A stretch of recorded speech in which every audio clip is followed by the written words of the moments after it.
6-year-old, a little girl. And they spoil her desperately, but the two boys are born again Christians. The little girl's coming along nicely. My daughter homeschools, and so she's a strong Christian young lady, and spends a lot of time with those children, and teaches them the way the Lord wants to be taught. And so I'm very happy for that. So anyway, that's sort of where we're at, and I'll be glad if I can answer any questions, but that's sort of round off. If anything you want to say, even Chris and Susan, they're part of my family, so, and Lisa, and so here I am. And all your skeletons. I know, I've got plenty, I've got a lot of skeletons, but God is good. He is merciful. That's good. Amen. Well, I don't have a whole lot to add to that, but, What could you? yeah. I think you covered it. Just what Jeremiah, you said this morning about adversity gives you opportunity, and about pressing on. In any marriage, you're going to have big valleys, and you just have to keep on. She's had more than her share. She's a saint. Just rely on the Lord, and Amen. What is the ingredient and the advice to us to dig in? I think determination that's the way I God think wants it. intentional. Yeah. Jeremiah's hit on it so many. I have made so many notes, just one-liners that come from the scriptures, the way it is. You've got to make a decision. I believe it, Jeremiah. Amen. You got to make a decision. You got to declare it. And I think that's the key. And it may not be something that we visualize so much as it becomes part of our system. You declare it. Hey, there ain't no options. I'm in this for the long term. This is my wife. I'll live by her. I'm going to die with her. And God is going to bless us for it. That's good stuff. But I think that's the main. What else you got? Robin, what else you got? Grandchildren are the best thing ever. All of you young parents getting through. You look forward to it, guys. Yeah, that's your reward. It's wonderful.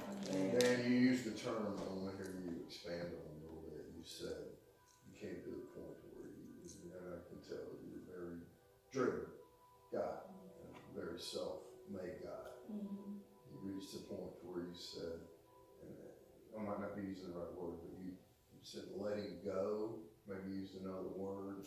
Yeah, What carrying was the your loads. turnaround I've had so much guilt in my life about things I've done. And we're in I think, a very good church. And I was talking to my pastor or whatever, but he says, man, you love Jesus. Satan has just, again, Satan is just attacking you every day. You've become weak. You got to turn back.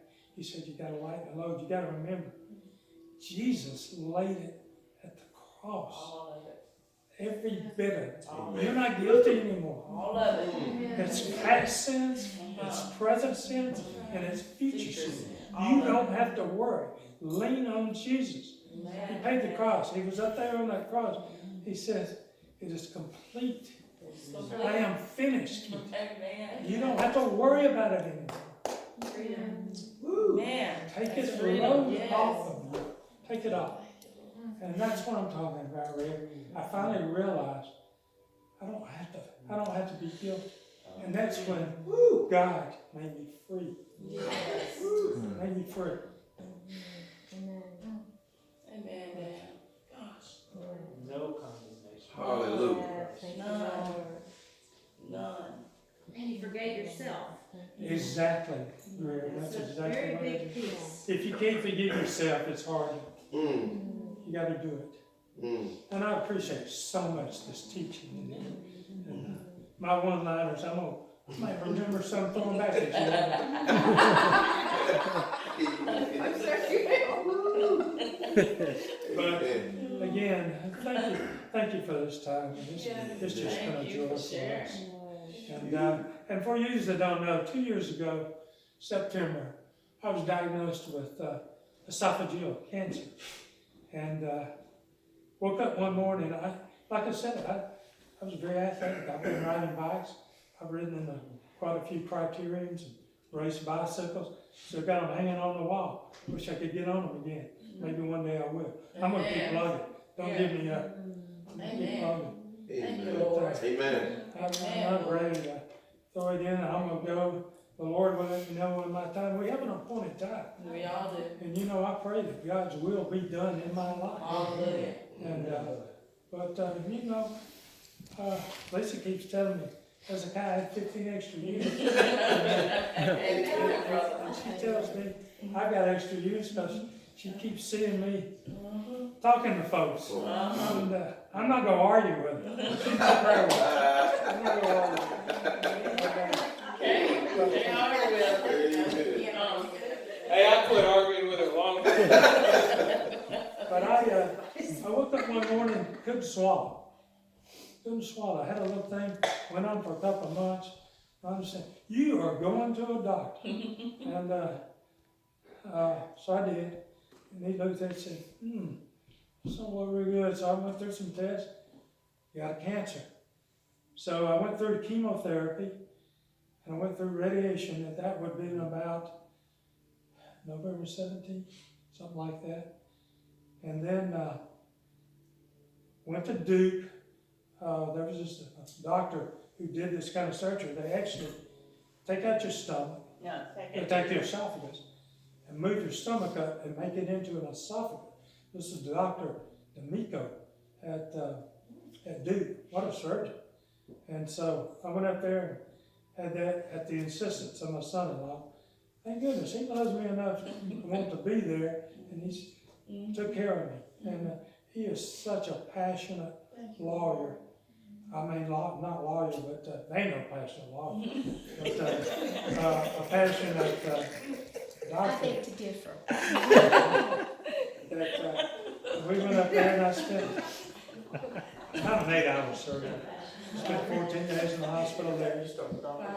And so we did the surgery there, rented a place, stayed there, got back here, and did some tests, and it looked like it had changed a little bit.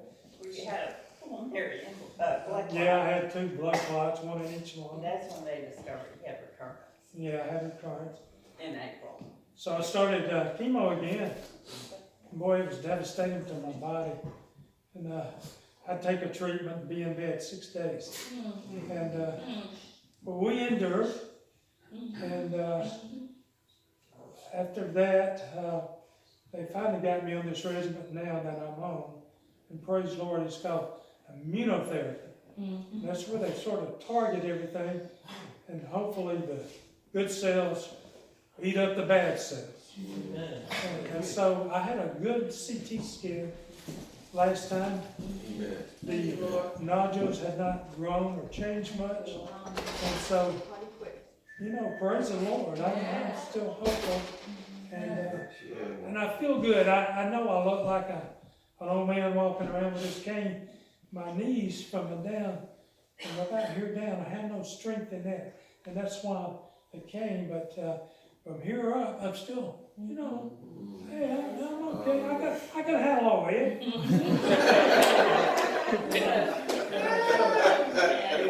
No, I was just kidding about that. I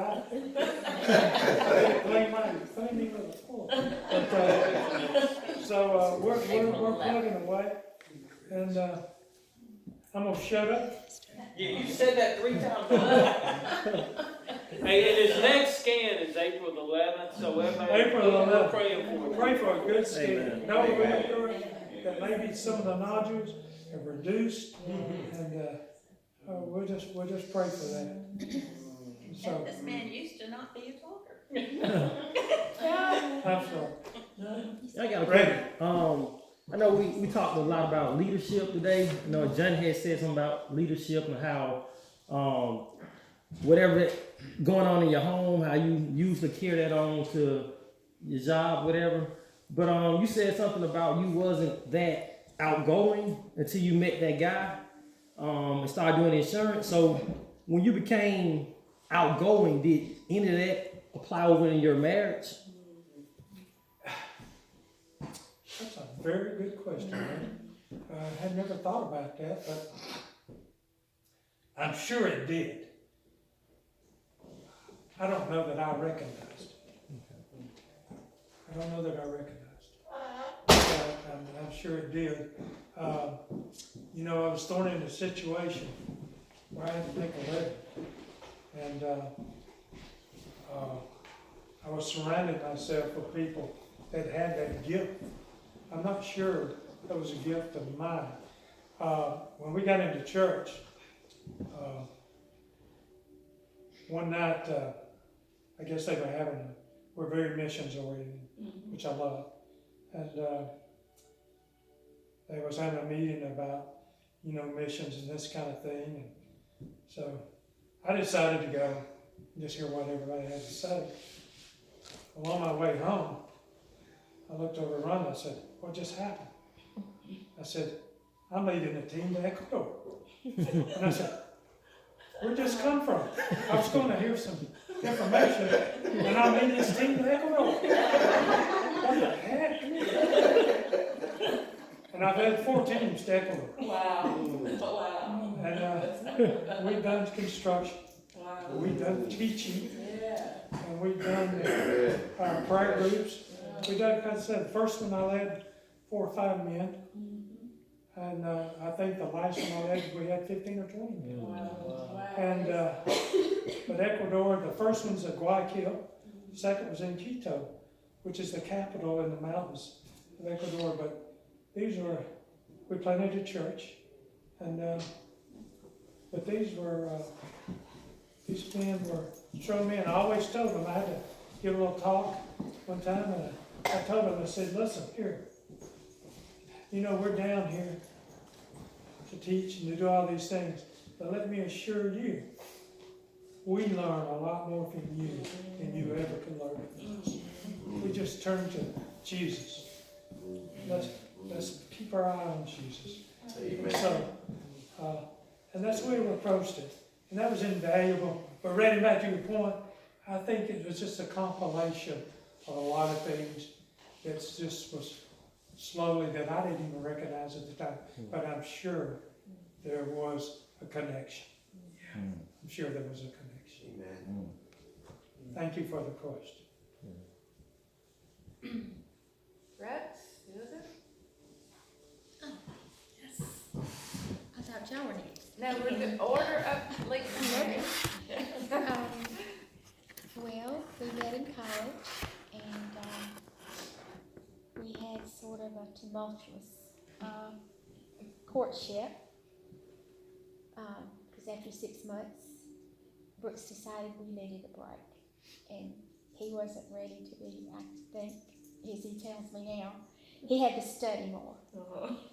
And when I met him, that was one of the things that really attracted him to me, was because of he was so focused. He had already bought his senior ring, and a lot of guys in college that I had an older brother there,